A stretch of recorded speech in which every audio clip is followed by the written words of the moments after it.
Here we are back again for another NHL draft season, and I couldn't be more excited. While this year's class may not be as historically stacked as last season's, it's still a really interesting group. Will we see a run on defensemen in the top 10 as GMs feel the need to draft their guy? Hint, I think so. But that isn't to sell this forward group short. As more and more teams embrace speed and systems that favor attacking in transition, forward prospects this year are really starting to look different than in past drafts, as smarts and playmaking at speed are becoming the more sought-after qualities. As with my past mock drafts, this video is part mock and part prospect rankings, with the top picks being more deliberately chosen, and the later parts more prospect rankings with a best-on-the-board approach. As always, make sure to like this video so other hockey fans can find it, subscribe to the channel so you don't miss more of our draft content, and leave a comment down below with your takes. And without further ado, my name is Dylan, I was a WHL scout for 5 years, and this is my 2024 NHL Mock Draft. With the first pick in the draft, the San Jose Sharks select Macklin Celebrini out of Boston University. The culmination of a year's worth of work ends here with the Sharks drafting Celebrini.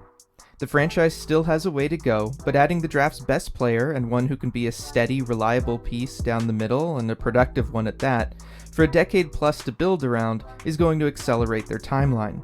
Hopefully his history as a junior Shark helps win back some fans earlier too.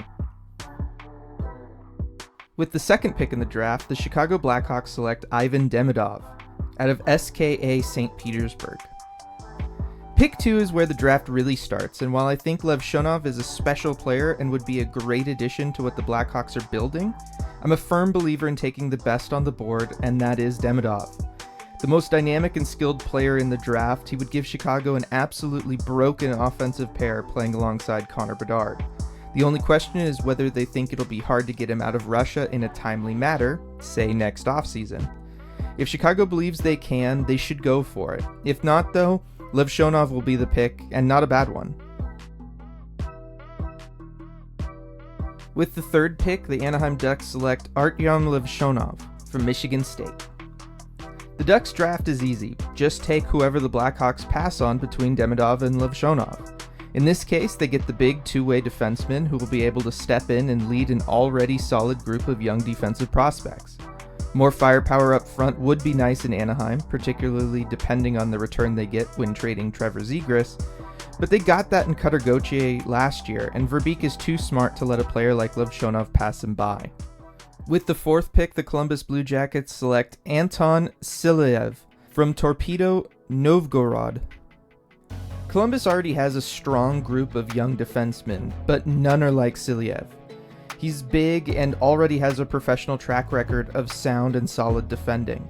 Pairing him with offensively minded blue liners in either Juracek or Matejchuk has to be a popular idea in the Blue Jackets front office because it makes too much sense. Like the Ducks, they could use another top prospect up front, but I think Cayden Lindstrom's injury history and Silyev's potential mean that this is the way they go. Speaking of Lindstrom, with the fifth pick, the Montreal Canadiens select Cayden Lindstrom, the Medicine Hat Tigers. With the 4 players I have going already off the board, Lindstrom becomes the no-brainer pick here. His injury history is scary, but he's made good progress there, and the outlook is optimistic on all fronts, so, looking at the player he is on the ice, he's fantastic. A big centerman who knows how to use his substantial size and has a scoring touch to boot. It's just what the doctor ordered for this Canadiens team and their pipeline. With the 6th pick, the Utah Hockey Club selects Zeev Buium of the University of Denver. Utah would love for Silyev to be on the board here, but if he's gone, I think they go with Buium, an extremely exciting to watch offensive defenseman that they would be thrilled to have as they grow their fan base in Utah. With a million offensive prospects already in their cupboard, his more NHL-ready game and championship estate over at Denver give him an edge over Parekh for the Utah Hockey Club in my mind. With pick 7, the Ottawa Senators select Zayne Parekh of the Saginaw Spirit. Ottawa needs a fair bit of help prospect-wise, but I don't think they'll be able to pass on the enticing highlight reel on skates that is Zayne Parekh. As a franchise in need of some more firepower and excitement, a puck mover with the offensive capabilities of Parekh could be just what the doctor ordered, even if it'll take some time before he's ready to help the NHL squad. With the 8th pick, the Seattle Kraken select Sam Dickinson of the London Knights. The Kraken have done a great job of drafting and developing in their young history, but their prospect pool has a glaring weakness, and that's on the blue line. Dickinson doesn't just provide solid future blue line depth for the Kraken, but would give them someone in the system that could be a force attacking in transition to help their offensive issues as well. With the 9th pick of the draft, the Calgary Flames select Tij Iginla of the Kelowna Rockets. Yes, I too have the scenario so many want to see happen as the Flames go with Iginla. Could he go sooner? Absolutely. He had a fantastic season and showed incredible improvement as it went, showing how good he is at adapting and improving. But if Ottawa goes with the defender, I think this becomes the reality, and Calgary gets a skilled forward who should score a lot of goals for them in the future. At pick 10, the New Jersey Devils go with Cole Yzerman of the U.S. National Development Team. Yzerman is such an interesting prospect. He's the best pure goal scorer in the draft class, but his play has so many questions about effort or playing a team game that he could easily fall out of the top 10. I don't think he will, because I think New Jersey will gamble on the goal-scoring talent to go with their playmakers and trust in the leadership they have in the room to help turn him into a pro player. With pick 11, I think the Buffalo Sabres go with Berkeley Catton of the Spokane Chiefs. Buffalo still needs more firepower up front, and after the impressive rookie season from Zach Benson, I think they go back to the well of small but supremely skilled WHL players in Catton. He brings a strong work ethic to go with incredible playmaking and should help get the puck to the big bodies the Sabres have down the middle for a long time. With the 12th pick, the Philadelphia Flyers select Konsta Halinas of Ukraine. Philly is in the spot of taking best player available, with a slight lean towards forward, so I think they go with the smart and dynamic Finn. Halinas has one of, if not the highest hockey IQs in this draft, and that'll help him overcome any concerns about his size. His competitive fire and strong work ethic should win over everyone in the Flyers building too. Pick 13, the Minnesota Wild select Carter Yakimchuk of the Calgary Hitmen. I may not be sold on the big, mean, and slick scoring D-man, but I know a handful of NHL general managers will be, including some in the top 10, and I think Bill Guerin is one of them. Yakimchuk has the dangles and the big hits, but his defensive positioning, discipline, and lack of the necessary defensive nuances give me a lot of pause. But if any organization will believe in him, it's Minnesota. With the 14th pick, the San Jose Sharks select Beckett Seneca of the Oshawa Generals. The Sharks have their main future stars down the middle, so now with this pick, they can grab someone to help fill things in around them. Seneca has a big body and he knows how to use it, protecting the puck while driving to the slot, or to open up passing lanes to his teammates in good scoring positions. He may not have superstar potential, but he looks the part for a superstar's running mate, and that's what the Sharks need now. With the 15th selection, the Detroit Red Wings select Michael Brandseg-Nygaard of Mora. Nygaard is a pro-ready expert forechecker who may lack some of the high-end upside of other prospects, but is a guaranteed NHLer who will give other teams fits. That is not to say that he lacks talent, and his production spiked in the playoffs while he maintained his disruptive game. Stevie Y loves players with his work ethic, and Detroit could use a menace, in a good way, out there. With pick 16, the St. Louis Blues select Trevor Conley of the Tri-City Storm. Conley is a solid prospect who has fallen a little this draft season because nothing jumps off the tape about him. He makes good decisions, has some scoring touch, is responsible defensively. He just doesn't ooze highlight reel footage, but I don't think St. Louis will care. Solid and consistent above average production is nothing to sneeze at, and this is an organization that knows that. With the 17th selection, the Washington Capitals select Michael Haig of the Chicago Steel.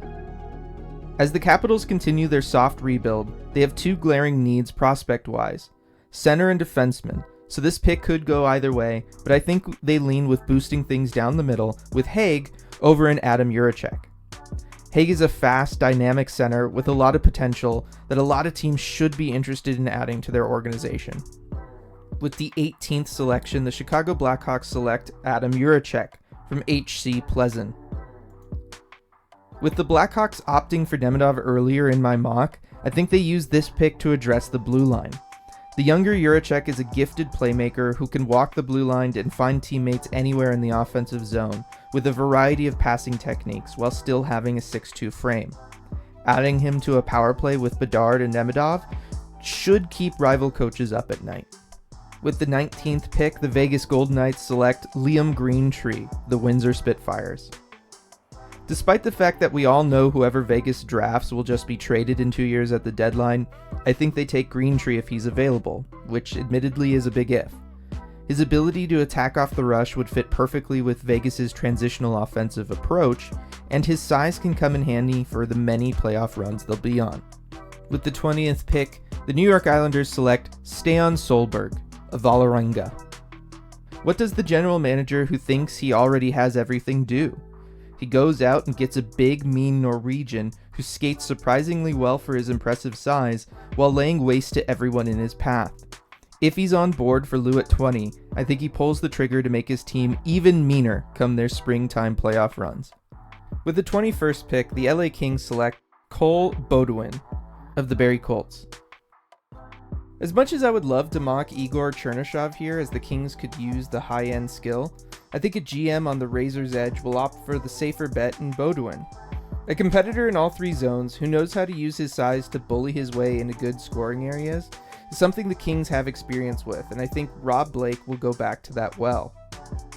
With the 22nd pick, the Nashville Predators select Igor Chernyshov, Dynamo Moskva.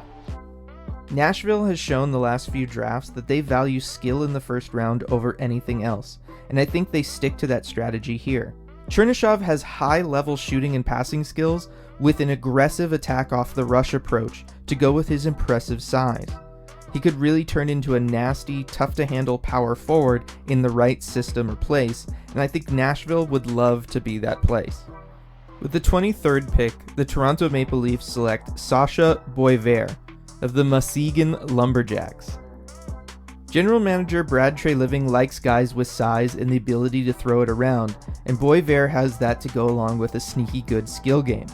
Toronto is operating from an interesting place this offseason with their core, but assuming no big changes are made, drafting a player who looks to project like a very good depth center capable of doing whatever's asked is not a bad approach. With pick 24, the Colorado Avalanche select Igor Surin of Loko Yaroslavl. Colorado has hit on their playoff strategy. Get strong forwards with scoring touch to the inside, whether net front or in the slot, and have their skilled players make the tough passes from the perimeter into them. The problem with that? They don't have enough of those inside, strong driving forwards, at least not with the future of Val Nichushkin in the air. So I think they take another one in Surin, who has the skill to play with their offensive weapons and the strength to exist on the inside. With the 25th selection, the Ottawa Senators select Ryder Ritchie of the Prince Albert Raiders. With my mock having them go defenseman earlier, I think they take a forward here in Ritchie. A well-balanced offensive threat who can play with anyone could be what the Senators need in the pipeline. With the 26th pick, the Montreal Canadiens select Charlie Elick of the Brandon Wheat Kings. With them drafting a center earlier, they can add to their stockpile of blue line prospects here with the best on the board in Elick. A fantastic skater giving him a rangy style of game, combined with his active stick, makes him a serious deterrent to teams trying to win in transition. With the 27th selection, the Carolina Hurricanes select E.J. Emery of the U.S. development team. Carolina is going to have a reckoning on the back end these next two off seasons, so they should probably start adding more homegrown talent to the pipeline. Emery gives them a solid defender who is technically sound and should smoothly transition into Rod Brindamore's system, where he can then round out his game. Think of him as a future Chris Tanev type. With the 28th pick, the Calgary Flames select Teddy Stiga of the U.S. National Development Team. Just missing on a pair of defensemen, I think Calgary takes best on the board and drafts Stiga. Super skilled and the ultimate complementary piece to a star forward, I think he and Iginla could grow into quite the dynamic duo in the Flames organization. With the 29th pick, the Dallas Stars select Andrew Basha, the Medicine Hat Tigers.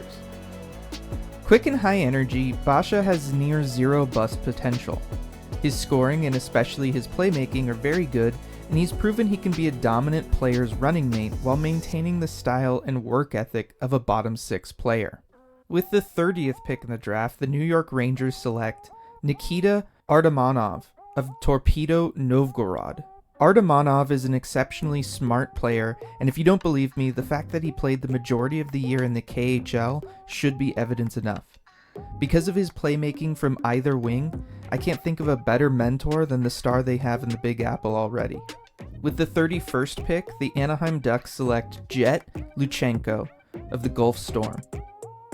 I may not be as high on Luchenko's skill level as some NHL teams, so don't be surprised if he goes higher than this, but his ability to make the game a more back and forth, up and down the ice game is impressive and could be valuable come playoff time, especially as transitional attacks are becoming more in vogue.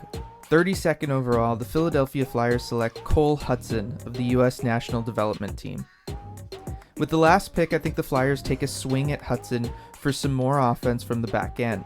Hudson can dish the puck and has a sneaky good shot, and hey, if the Flyers do take him day one, it would make a great 18th birthday present. And there you have it. Do you agree with my thoughts about an early run on defensemen, or am I selling forwards like Iginla and Catton short? Let me know in the comments below, and while you're down there, like and subscribe to the channel, and I'll see you all draft night.